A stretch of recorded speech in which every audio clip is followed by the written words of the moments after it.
this a long time ago. I was standing in line at Weaver D's. Anybody ever check out Weaver D's? Yeah. Good stuff, man. Fried chicken, man. It's all. I get off track easy when I start talking about food. But anyway, I was standing in line and I was having this great conversation. I already knew I didn't even know the guy's name, didn't know anything about background. We're just talking. I could have told you who he was, where he worked, all that kind of stuff. Just knew it. Knew he was a professor at UGA. Knew he was probably into, something that had to do with science and all that kind of stuff.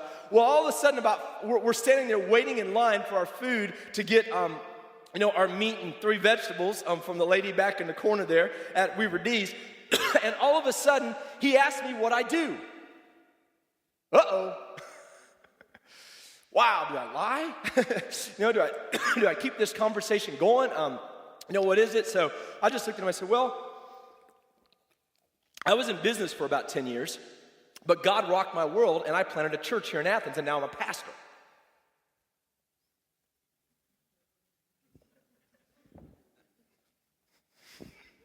That's how the rest of the conversation went. Nada. There was nothing. He did not say what. I was like, whoa, man, God, I got to figure this out. That's why I tell my friends, don't introduce me as your pastor. That scares people.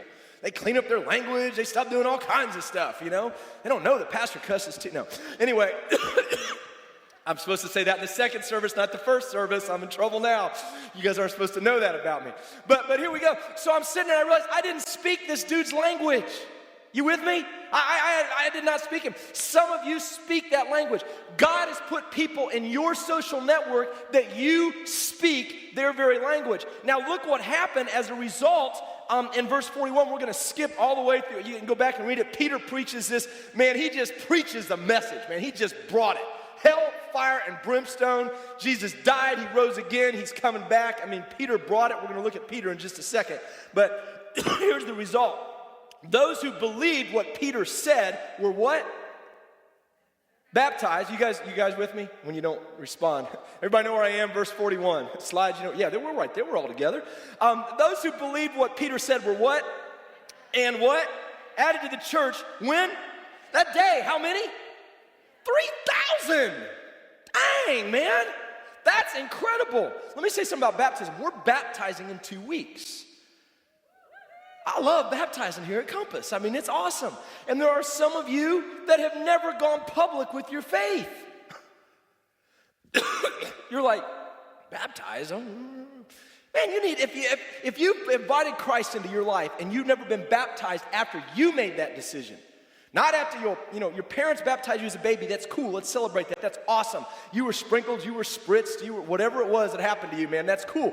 But you get baptized after, in the Bible, biblical baptism is after you make a decision to follow Christ. And some of you haven't done that. We would love to baptize you. I can't go into all that right now because I'll get way off track, but we've got a little CD back there, a little baptism packet. If you ask them at Connections area, they would love to set you up and we would love to baptize you. So they were baptized or added to the church that day, about 3,000 in all. Do you see how the church's social network grew?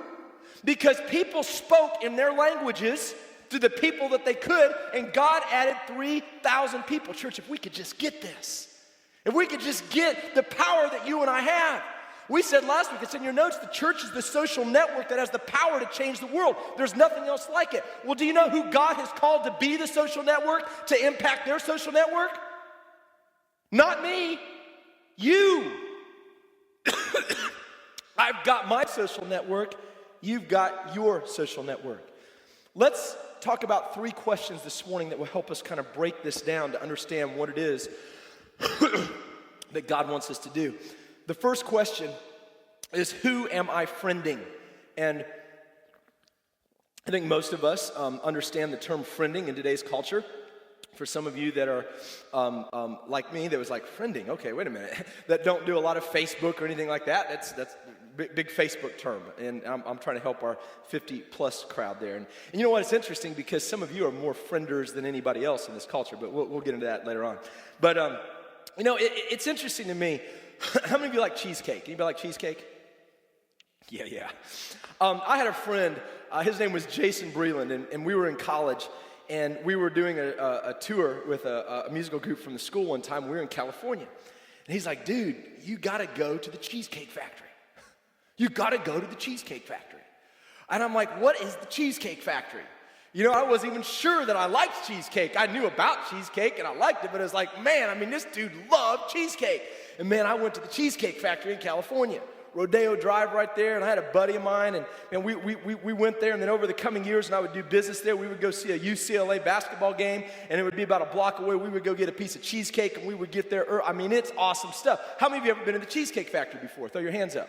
How many of you first heard about the Cheesecake Factory from me here at the church? Put your hands up. See, there's several of you. Yeah, exactly. That's why you've been there. I mean, you know what? And here's the deal. We don't think anything weird if I like a restaurant about me telling you about that, do we? If I went and saw a movie that was great, man, dude, did you see that movie? You got to see that movie. I mean, Denzel Washington in Man Under Fire, I mean, that's an awesome movie. Some of you are going to go watch that and say, the pastor watches rated R movies. He said he cussed today and he watches rated R movies. Amen. I like that. Exactly. Man, it's got the best scene on forgiveness ever in there.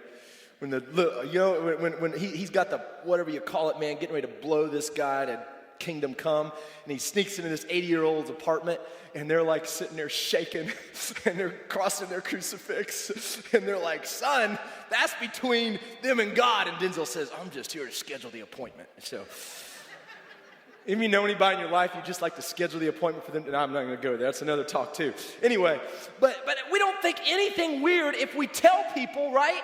I mean, about something that we like and that we enjoy.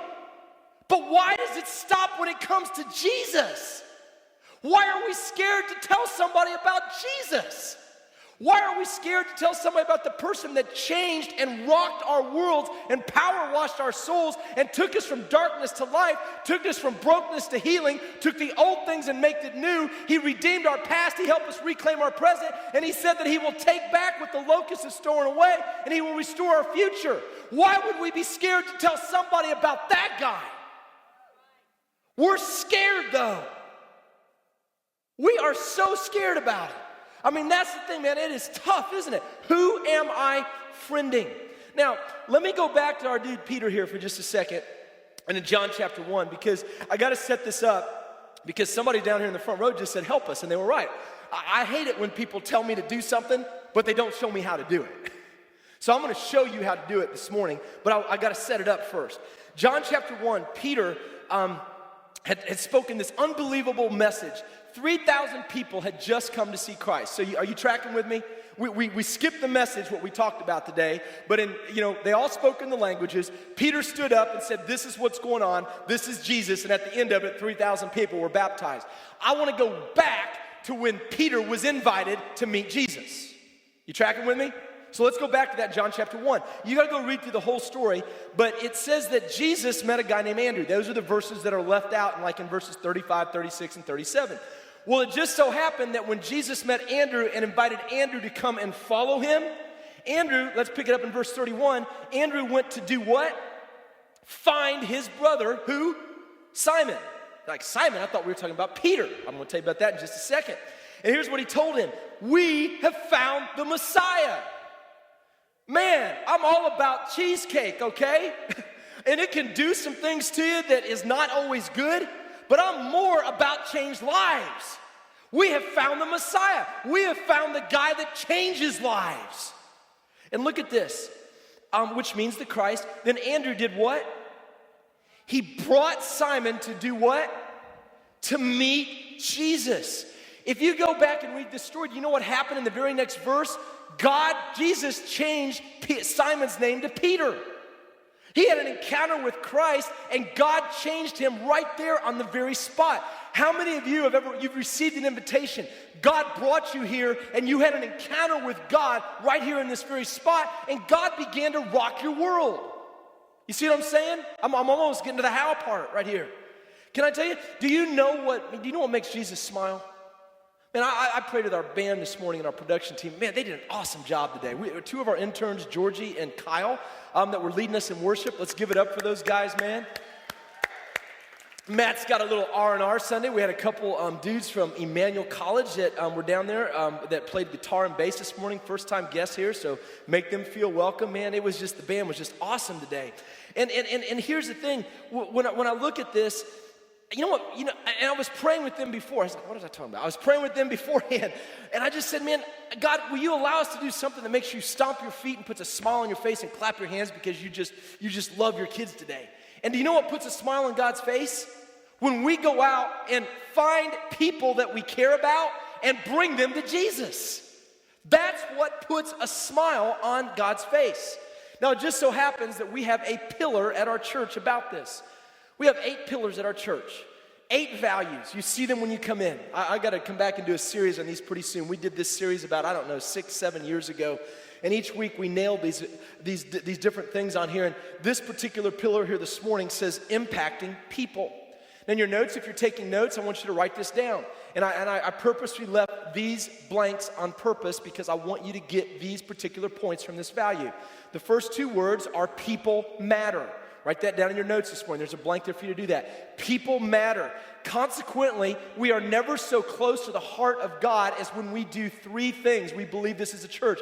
When we seize the opportunity when it comes to people to uncommonly do what? Accept, unconditionally love, and unselfishly involve our lives with people. That's a value. That's deep. That's who we are. Can I just tell you, when people get involved, the stakes go up. Right? You know what I mean? Doesn't it change for that young married couple when there's a baby involved? When a person gets involved, the stakes go up. You know, when you're sitting, as we did a couple years ago, and some of you had to walk through this, maybe some of you are now, when you're sitting by the bedside of somebody that you love, man, and maybe they're at the end of that journey, and you see that and you realize that, the stakes go up. You know what I'm saying? When you get married and somebody else is involved except your own little selfish butt. All right, I'm just saying that for the singles. I don't know where that came from. Some of y'all need just a good dose of marriage to change you. You need Jesus in marriage. That'll change it. But anyway, another message too. But you know what I'm saying? When people get involved, the stakes go up. And church, I just want us to be that kind of place. When people are involved, man, the stakes go up. There's no higher stakes than people and eternity in their lives. And let me tell you something this morning. According to the scriptures, and some of this conversation we're going to have today, or message, or talk, or whatever you want to call it, it's going to be uncomfortable for some of you church people. Because if you read the Bible, that's a good idea. If you read the Bible, do you know that you can't say, I love Jesus, yes I do, I love Jesus, how about you, and not have a heart for people that are lost? You can't do that. I mean, I don't know. You gotta be concerned for people that Jesus died for. Maybe I should just stop there, but I gotta say this. Here's why I cringe. When I hear people in church, we're not really growing, but we love each other. I'm all about love, guys. I mean, that's awesome, that's great, that's cool. But when did the Great Commission become the Great Omission? When did all of a sudden it became a suggestion? I hope that you go out there and meet people and lead them into this life-changing relationship with me.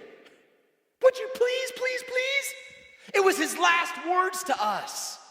Who is it in our life that we are friending? And here's the thing. Here's what I love about what happened with Peter and Andrew, when Andrew got Peter. We all can do that. You tracking with me? That's something that all of us can do. So let's look at the second question. Not just who are we friending, but how are we friending? How are we friending them? And this will help to answer that question. Like I said, I hate frustrated when somebody tells me what to do, never tells me how. So let me tell you. And this is going to be so simple, you're going to be like, oh man. I mean, this is it. I mean, this is the teacher giving you the answer to the quiz, to the test, to the final, right here. So we're going to go on in John chapter 1, verses 43. The next day, he meets Andrew. Andrew meets Peter. Life-changing experience. Or he meets Simon. Simon's name is changed to Peter. Jesus decided to go to Galilee.